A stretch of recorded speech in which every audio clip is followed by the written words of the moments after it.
Olá, pessoal, tudo bom? Uma das formas mais intuitivas de construir conhecimento, de construir teoria, é tentar observar padrões de coisas que acontecem no mundo, né? Padrões. Uma coisa que a gente vai tentar explorar agora com vocês é que observar um padrão, verificar uma associação, né, entre coisas que acontecem no mundo, não é exatamente igual a explicar o que está acontecendo. Então vamos tentar ver o que está por trás disso. O que é uma associação? Em geral, a gente está buscando uma lei. Então pensem, por exemplo, lei da gravidade. Quando eu deixo um objeto cair, ele eu solto um objeto, ele cai. Então, o ato de soltar um objeto leva à queda do objeto, né? Por que isso acontece? A gente não sabe muito bem. A princípio, a gente só está falando de uma lei que a gente estabelece a partir de observações, né? Ah, tudo bem, existe uma lei da gravidade, tudo está certo, mas o que está por trás dessa gravidade? Por que os corpos se atraem? A gente não sabe muito bem, né? Vamos ver um exemplo aqui de associação que vai levar a pensar um pouquinho o que está acontecendo.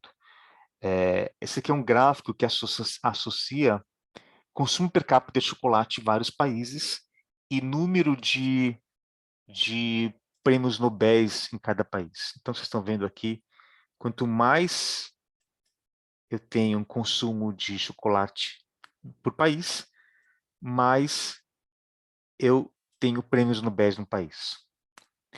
O que eu acho divertido nesse gráfico é que se a gente pensar puramente em termos de causalidade, o que me levaria a ter mais prêmios Nobel no país, se eu só olho para isso, eu seria levado a dizer, bom, beleza, deixa eu tentar, então, aumentar o número, a quantidade de chocolate no nosso país, eu deveria ter mais pessoas sendo candidatas a prêmio Nobel no futuro.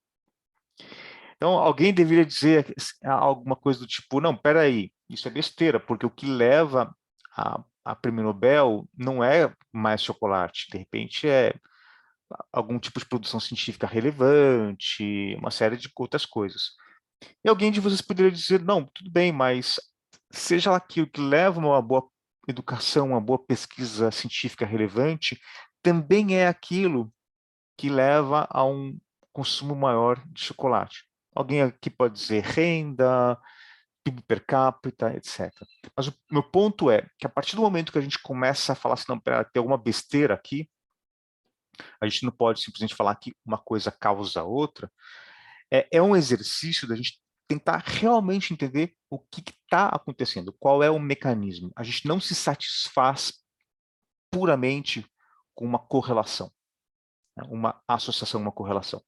Correlações são interessantes, associações são interessantes para a gente começar a identificar alguns padrões, para nos motivar a ir atrás de explicações, mas em si elas não ilustram muito o porquê está acontecendo alguma coisa. Elas não dizem o que está acontecendo, mas não o porquê algo está acontecendo.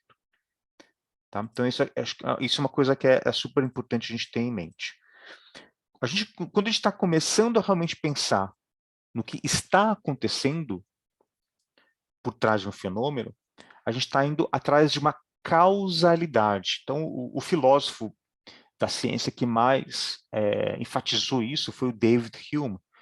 Ele falava o seguinte, olha, vamos pensar numa mesa de bilhar, num jogador de bilhar. Quando ele está dando uma tacada na bola branca e ele pensa como é que essa bola branca vai bater em outra bola e como é que essa outra bola vai entrar na caçapa, ele consegue imaginar passo a passo da trajetória dessas duas bolas até ter o efeito final na caçapa. Então, a partir desse exemplo que o Hume dá, David Hume dá, a gente começa a pensar o que podem ser mecanismos de explicação daquilo que está motivando é, algum fenômeno. Tá? Então, quando eu provocar vocês a justificar uma hipótese, é muito parecido com esse tipo de narrativa. Qual é o passo a passo que leva eu ter como resultado final aquela hipótese, tá bom? Então, acho que vale a pena pensar que a gente tem um novo termo aqui, que é esse mecanismo, né? O que é um mecanismo? É essa sequência de eventos, de processos que transforma algo de X até Y, né? Então, a partir de uma série de condições iniciais, esses mecanismos levam à produção de uma nova realidade, tá bom? E aqui é o momento de eu trazer a ideia de indução, dedução e abdução. Então, voltando naquilo que eu já falei até agora, quando eu tenho dedução, eu tenho principalmente algo que está lidando com a lógica. Eu estou lidando com conceitos já existentes, ideias já existentes que estão na teoria. A partir dessas ideias já existentes, eu deduzo uma hipótese, mas eu não estou ainda observando a realidade. Então, pensem no Albert Einstein. Albert Einstein pensou na lei da relatividade puramente através da lógica e da dedução matemática do que já existia na época dele. O teste da hipótese dele veio muito tempo depois. Tá? Indução é ao contrário. Eu vou observar a realidade, vou observar o que está acontecendo, vou tentar traçar associações e, com isso, construir leis, né? Agora, o que acontece é que a dedução em si, ela está criando algum novo conhecimento, mas ela vai estar falando, olha, de acordo com isso que a gente já sabe que acontece, deveria acontecer isso, né?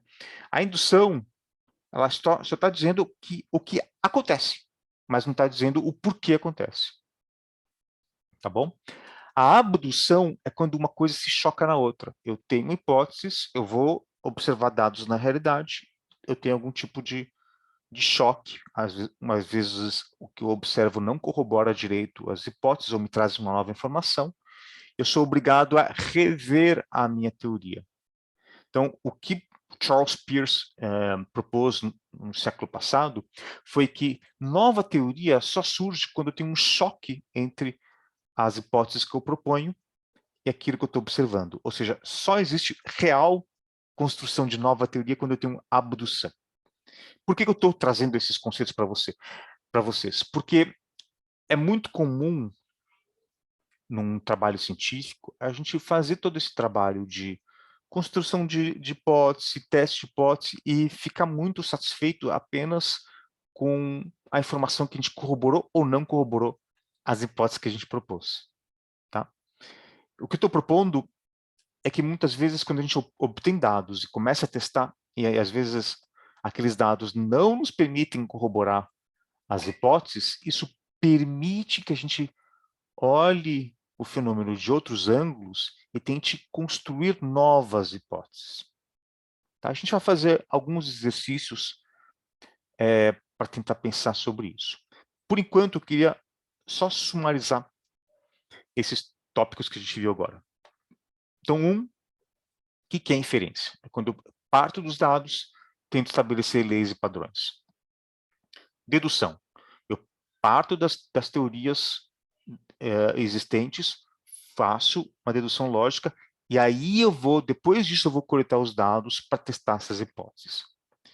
A abdução é quando eu tenho uma teoria pré-existente, as minhas hipóteses, eu obtenho os dados não corroboram, mas me levam a ter um choque de realidade que, se eu for uma pessoa criativa, eu vou conseguir propor uma nova teoria.